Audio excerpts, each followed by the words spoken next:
Alo. Hoca. Bana dükkanına spiçka getireydim. Böyle.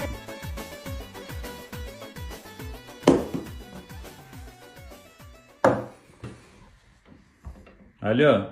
Alo. Ho, aynen. Devran. Ho.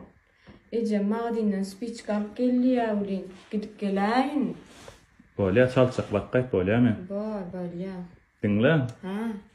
Söyleyen seni. Alo. Oo. Ne istem okmayın? İşte benim. Ne ama benim? Ayağım kıdıyım da. Tamam. Yok. Yani ne ama dedim. Sen ayıptın valla mi? Alo. Benim sesiyim.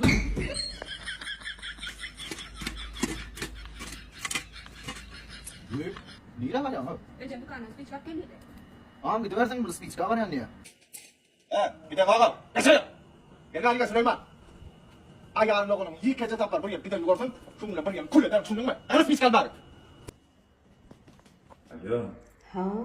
Oğlumuz orada ne ama da kalay? Bile o adam burada kalırdım. Dinle. Çıkay da görsün gel Yok. Akşam çıkayım. Yok men akşam çıkıp bilem o. Kaçan çıkıp bileyim onu. Abet çıkıp bilem. Doğumda abet yatacaksın yatan o. Şunu atmayın. Hoş var. Oranı gel la karışanım kirdi. Böyle.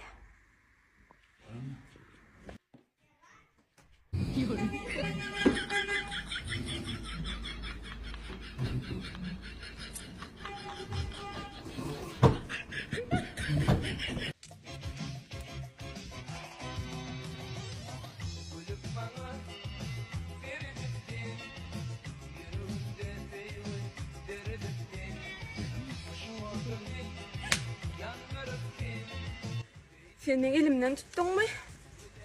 Benimle Ece'min kalkamın yüzüne ne hep seyretmeli. Sen beni ova çıkma diye ettin ha. Aynen. Ben ne ettim dinle sen elinden tuttum ha. Mehriban dostlar, yine şu mukaddes yerde Ayşan zanını himmeceğinizi dile ediyen Allah zanınız sağ olsun, ömrünüz olsun, bir gelip ziyaret edin, yüreğiniz iner, arzularınız hasıl olsun. Yılgarmak adamın ömrünüz olacağı diye de benim esas maksadım sizin ömrünüz olup yılgarmanız için ihlas edeceğiz. Allah yine orada canınız sağ olsun ediyen dualarınız, dilekleriniz kabul olsun. Oğluğunuza şu mukaddes yerde ullukan minnettarlığım miller yani. Yine kollucuğunuzdan yani ne bu gamilen hazır nasip olsa yine iş başına esasla sizin yüzünüzde çizgiler bir için ullukan var. Özbekler, Türkmenler, ben Özbek sevgilimle evleniyorum. Düğünüme gelir misiniz?